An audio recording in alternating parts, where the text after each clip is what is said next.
अगले दिन सुबह उठकर नहाकर फ्रेश होने के बाद गांव जाने के लिए तैयार होकर कमरे से बाहर निकला तो भाई कैसर और भाभी ड्राइंग रूम में बैठे हुए थे। मैंने सलाम किया तो भाभी ने मुरझानी आवाज में सलाम का जवाब देते हुए नजर भर कर मुझे देख अलिफ और साथ ही चेहरा नीचे करके बैठ गई, जबकि भाई बोला आजा बेटा उधर आकर बैठ जा।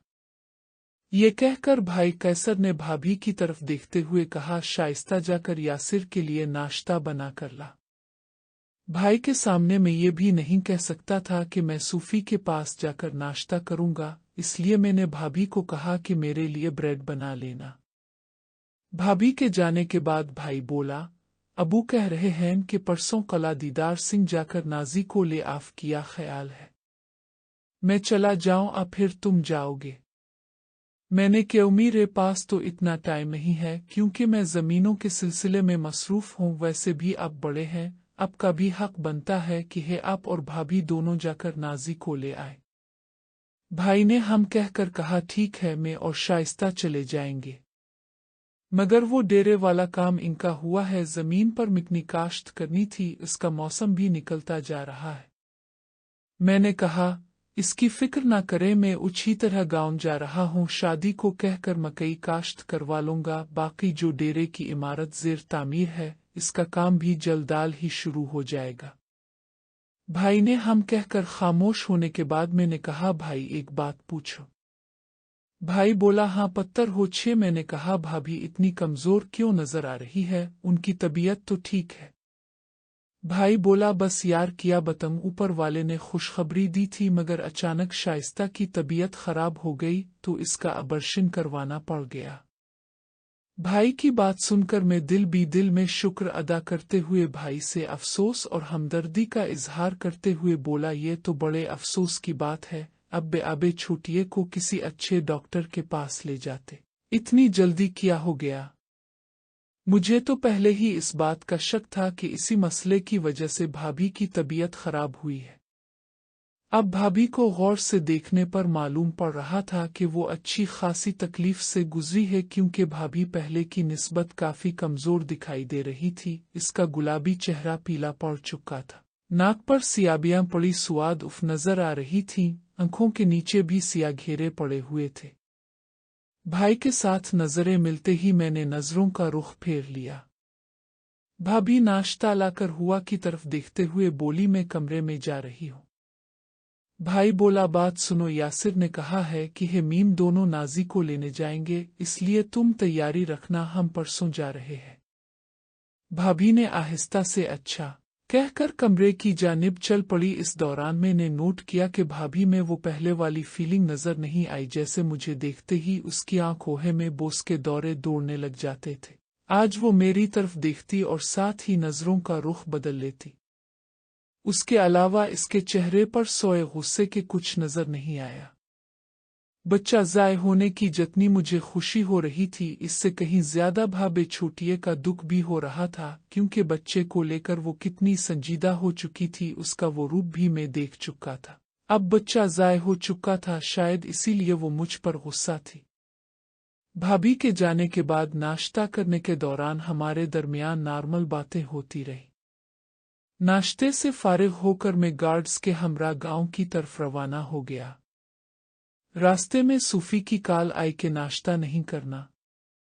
मैंने इसे झूठ बोल दिया कि मैं अभी एक जरूरी काम से गांव जा रहा हूं, वापस आकर नाश्ता करूंगा।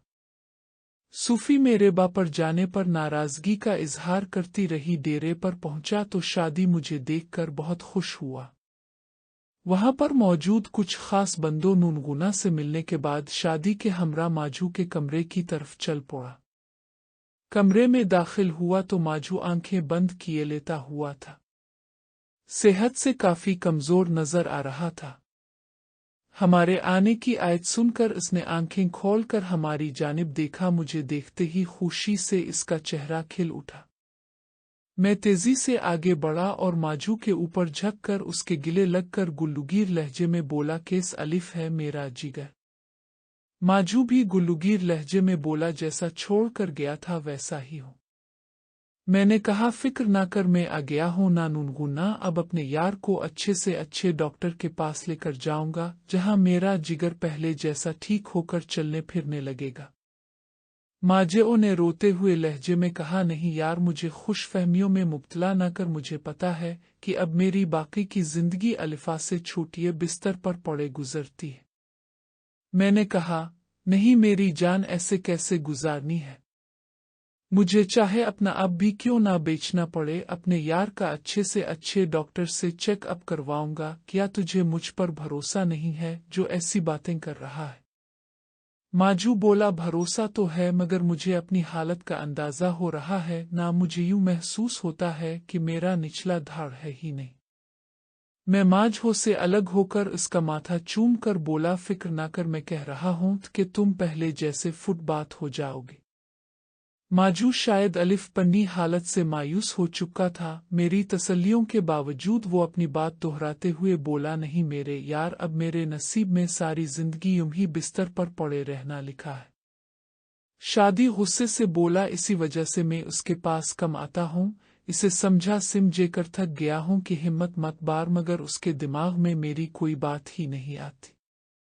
मैंने शादी को खामोश रहने का इशारा करते हुए कहा, तुझे पता तो है ये साला है ही ऐसा, मगर अब हमने इसकी बात को गलत साबित करके दुखाना है। देखते हैं, ये केस ठीक नहीं होता।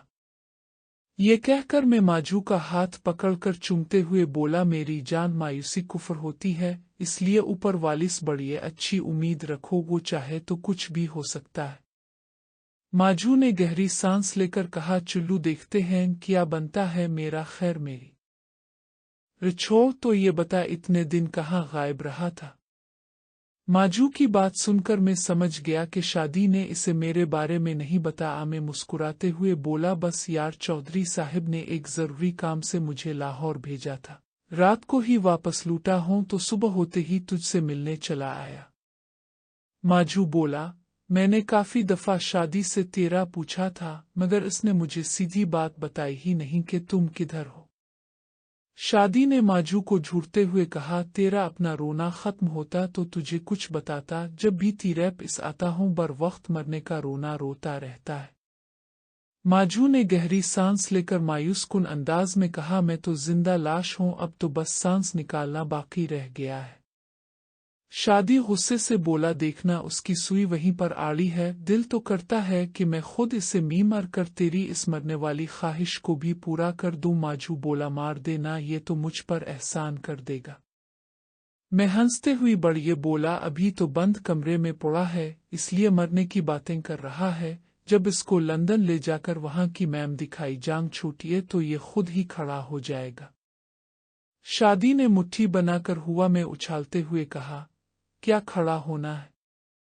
मुझे तो लगता है कि ये ना खुदाल खड़ा होगा और ना इसका।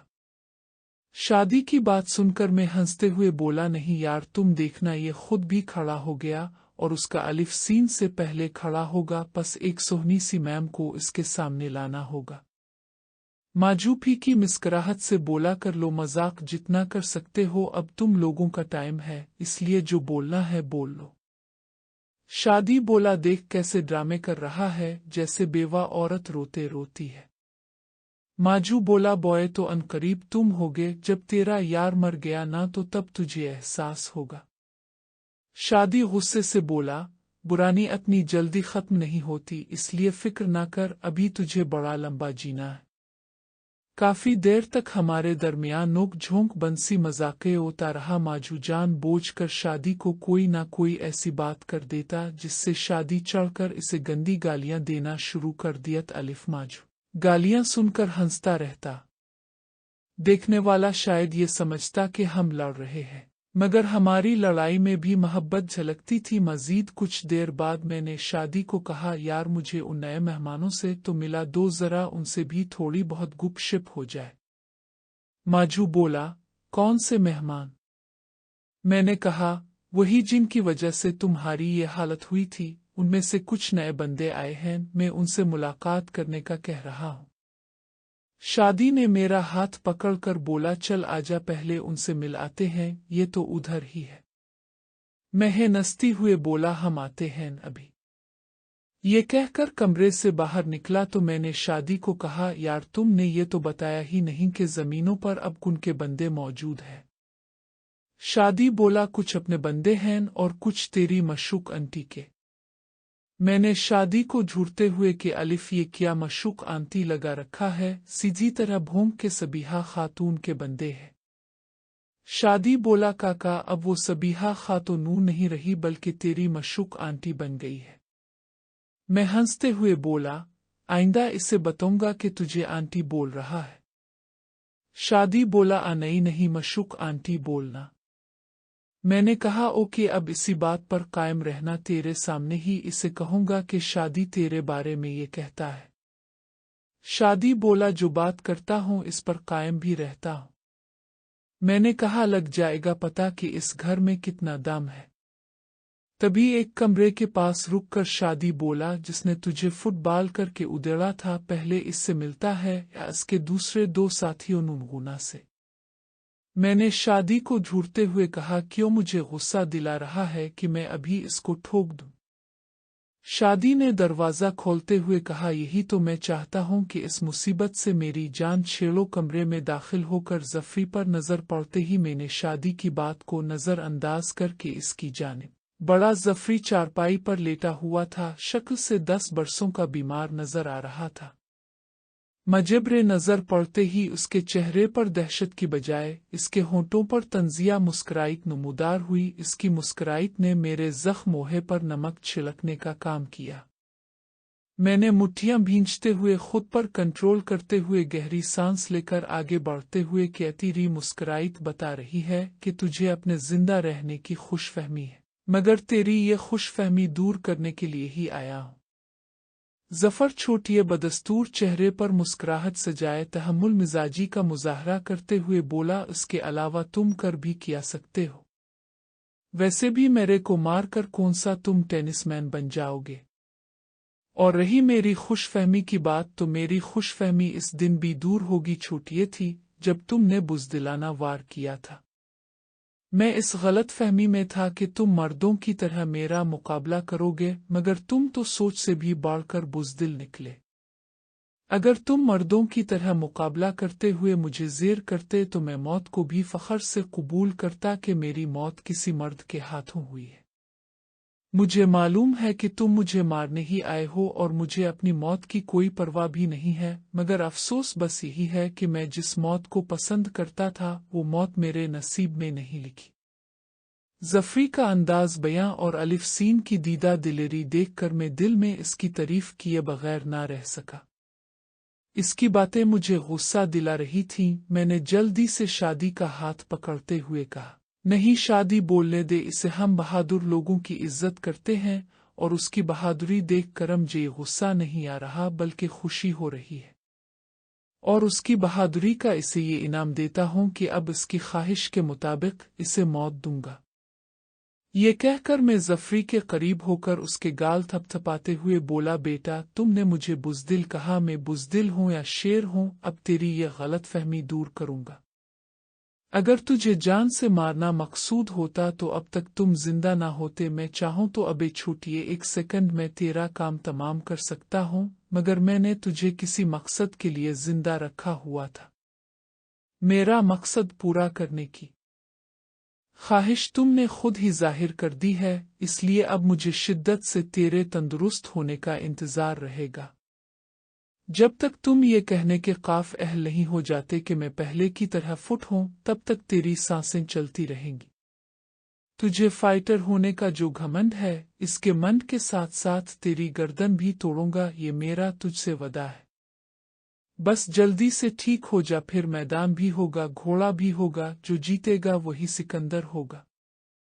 जफरी मुस्कुराते हुए बोला, इस दिन तुम्हारी जो हालत थी शायद तुम भूल गए हो, जो मैदान मार कर सिकंदर बनने का ख्वाब देख रहे हो। बेटा ये तेरे बस का रोग नहीं है, इसलिए फजूल में अपना वक्त बर्बाद न कर। मीरन बड़िए कहा, तेरी ये बातें मुझे गुस्सा नहीं दिला सकती, अलबत्ता मेरा अज़्म मेरा इरादे जरूर मजबूत कर रही है। इसलिए तुझे जो कहा है इस बात को अपने दिमाग में बिठा ले कि तेरी मौत मेरे ही हाथों लिखी है, मगर तुझे मैदान में लाकर ऐसी मौत मारूंगा कि तो अपनी पैदाइश पर भी पछताएगा कि तेरी माँ ने तुझे जन्म ही क्यों दिया। जफरी ने बिल्का सा कहका लगाकर कहा, डायलॉग अच्छे बोल लेता है, मगर मेरी बात भी अपने दिमाग में बिठा ले। तुम इस दिन भी बड़े बोल रहे थे, जिसका अंजाम तुमने देख लिया था। और अगर तेरी ख्वाहिश पूरी करने का मुझे मौका मिल भी गया ना, तो तेरी हालत इस दिन से भी बदतर करूंगा, ये मेरा वदा है। मैंने कहा, तो फिर वक्त का इंतजार कर देखते हैं किसका वदा पूरा होता है।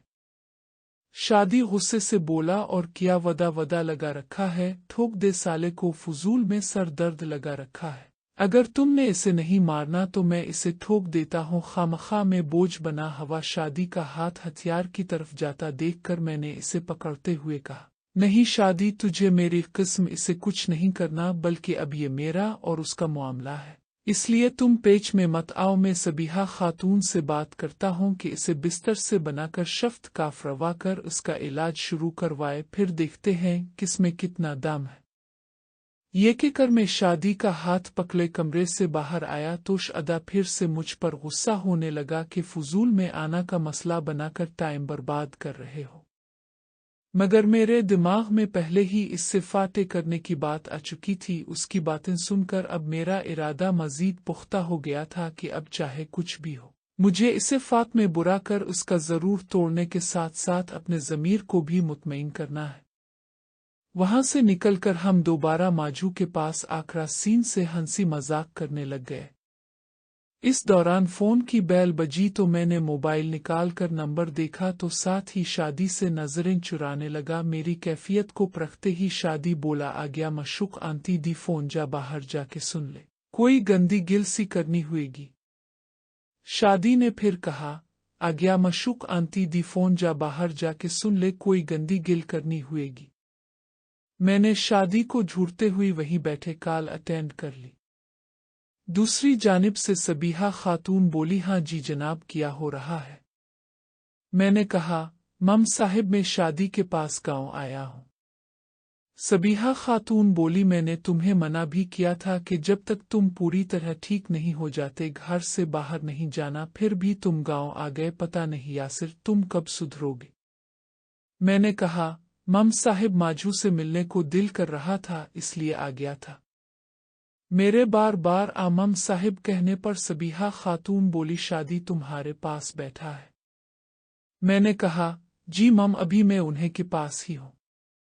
सबीहा खातून ने हम कहकर कहा, ओके, जब घर जाओ तो मुझे बैक कॉल करना, फिर तुम्हारी काफलास लगाई हुई है। मैंने कहा, जी बेहतर मम, साथ ही कॉल बंद हो गई। मैं मोबाइल जेब में डालते हुए शादी की जानिब केत बढ़िए हुए बोला, अलिफाफ दंदियां कई जाना, इस खाल के बोनक ले जो ठंडा हो जाए। शादी हंसते हुए बोला, मैंने कुछ किया है। मैंने घूरते हुए कहा, तेरी शरारत बता रही है कि तुमने कुछ उल्टा सीधा बोलना है। माजू बोला, किस आंटी की वजह से लड़ रहे हो। शादी हंसते हुए बोला, है एक मशूक आंटी। मैंने मुक्का कसते हुए कहा, शादी बाज आजा, मुझे गुस्सा मत चढ़ा। शादी कहका लगाकर मुझसे बचने की पोजीशन में हाथ आगे करते हुए बोला, यार मैं इसे आंटी कह रहा हूँ, तुझे क्यों इतनी मिर्च लग रही है। मीरन बढ़िया मुंह बनाकर कहा, बैन से फिर विच वालो, मेरी तरफ से इसे आंटी कहो, उम्मी कहो, बाजी कहो, जो दिल करता है कहो, मगर मुझसे मंसूब करके मशूक मत कहो। शादी बोला, क्या किस्म है, वो तेरी मशूक नहीं। मैं तुलमिलाते हुए बोला, तुमने बाज नहीं आता। अलिफ बे, अगर तुमने दोबारा इसे मेरी मशूक कहा तो किस्म से मैंने यहाँ से चले जाना है और दोबारा तुझे अपनी शक्ल भी नहीं दिखाऊंगा। मुझे आपे से बाहर होते देखकर शादी ने हाथ पर हाथ मारा और हंसते हुए माजू से कहा, माजू इसकी शक्ल देख, एक अंती की वजह से हमें छोड़ने की बातें कर रहा है। मैंने हाथ जोड़ते हुए कहा, शादी देख, मेरी जान छोड़ दे, तुमने मुझसे जो किस्म लेनी है ले ले। ना तो वो मेरी मशूक है, ना ही मैं इसे मशूक समझता हूँ। शादी बोला, तुम नहीं समझते, वो तू जी समझती है। मैंने कहा, इसने समझ दी है तो समझे, इसके समझने से मेरा किया जाता है। शादी बोला, तुझ पर चढ़ने काफ बड़ी लिए ही तो वो तेरे पीछे पड़ी हुई है। माजू बोला, यार बस भी कर दे, क्यों इस बेचारे के पीछे पड़ गया है। जब वो कह रहा है कि इसका इस इनस के साथ कोई ताल्लुक नहीं है तो बात को खत्म कर। माजू की बात सुनकर शादी ने जोरदार कहका लगा कुरान हंसती हुए कहा, अब मैंने इसे नहीं कहा। जबकि मैं माजू को कहर आलूद नजरों से देखते हुए इसकी तरफ हाथ करके बोला, दाल रे असल लानत तेरी शक्ल है, लुगदा एबन मेरा अब समझना बमशूल हो रहा है। ये कहकर मैं उठकर बाहर जाने लगा तो शादी ने दौड़ कर मुझे पीछे से बगल गिर करते हुए कहा, उधर किधर चला आया। मैं शादी के बाजुओं से निकलने की कोशिश करते हुए बोला, छोड़ आरे मुझे जाने दो, लगता है मेरा ज्यादा देर यहाँ रुकना तुम लोगों से बर्दाश्त नहीं हो रहा। शादी बोला, बकवास बंद कर, अथै ओढ़े ये के कर। शादी ने मुझे बाजुओं में भींच कर उठाया और वापस सोफे पर लाकर पटख दिया जबकि माजू बंसता जा रहा था। मैं माजू को ढूंढते हुए बोला, आराम से, बजाय इसे मना करने के तू इसका साथ दे रहा है। माजू बोला, यार मैंने क्या कह दिया है जो मुझ पर गर्म हो रहे हो। मैं तो इसे मना कर रहा था कि तुझे तंग ना करे। मैं गुस्से से बोला, तेरे मना करने तीवी लानत। शादी मेरे साथ जड़कर बैठ गया। इसने मेरी कमर के गिर्द बाजू नाल कर मुझे काबू करते हुए माजू की तरफ देखकर कहा, अब झूठ क्यों बोल रहा है। जब इसने मना किया था कि मशूक आंटी ओ नहीं कहना तो फिर तुमने मशूक आंटी क्यों कहा। मैंने शादी को झूठते हुए कहा, अब कौन सा बाज आता है, जानबूझकर मशूक मशूक करे जा रहा है। शादी ने अपनी हंसी पर कंट्रोल करते हुए कहा, उचे अच्छा सॉरी सॉरी अब नहीं कहता। ये कहकर शादी ने माजू को छिलकते हुए कहा, ओए खबरदार जे बन तू दोबारा कुछ किया। माजू ने शरारती अंदाज में कहा, क्या। शादी ने नजर चराकर मेरी जानिब देखा और होंठों पर उंगली रखकर इसे खामोशी कराने लगा जबकि मैं दोनों को कहर आलूद नजरों से देखे जा रहा था। आज पहली बार दोनों ने मुझे पूरी तरह चकमा दे दिया था। हालांकि मैं हमेशा माजू को चकमा देकर मजे लेता था, आज मजे लेने की उनकी बारी थी। शादी मेरी कमर सहलाते हुए बोला, चल आत एनिदा हो जा, ज्यादा गुस्सा सेहत के लिए अच्छा नहीं होता। इस दौरान माजू के चेहरे की रौनक देखकर मैंने इसकी खुशी के लिए खुद पर कंट्रोल करते हुए कहा, चिढ़ यार, सारा मूड खराब करके रख देता है। ये कहकर मैं खुद ही मौजू बदलते हुए शादी को मुखातिब करके बोला, यार मकई का मौसम निकलता जा रहा है, मुझे तो अभी इतनी समझ नहीं है कि कौन सा बीज अच्छा है और किस बीज को लगवाना है, इसलिए तुम मकई का बीज मंगवा कर लगवा दो। शादी बोला, जमीन में मिल वगैरह तो फिरवा दिया था। ये कहकर शादी चुंदाल लम्हे खामोश रहकर बोला, चल आजा बाहर, चल कर तेरे सामने ही किसी बंदे के जिम्मे ये काम लगाता हूँ। ये कहकर शादी खड़ा हो तो माजू बोला, यार कुछ देर और बैठ जाओ, तुम लोगों की वजह से मेरा भी दिल लगा हुआ था। शादी बोला, तुम तो जलील हो, हम कोई वीले हैं जो तेरी खातिर सारे काम काज छोड़कर तेरे पास ही बैठे रहे। माजू बोला, तुमने जाना है तो जाओ, कौन रोक रहा है, दफा हो जाओ, यासिर को मेरे पास ही रहने दो। शादी ने मेरा हाथ पकड़कर मुझे उठाते हुए कहा, इसकी मरवाने जा रहा हूं, उग्रुत मीम ने भी ये काम करवाना है तो किसी को भेज देता हूं। माजू ने घूरते हुए कहा, अपने तीचड़ जाव, दफा हो जाओ। मैं हंसते ओवी बोला, यार परेशान क्यों हो रहा है, हम अभी वापस आ रहे हैं, मैं शाम तक तेरे पास ही हूं, फिक्र क्यों कर रहा है। ये कहकर हम कमरे से निकलकर बाहर आ गए।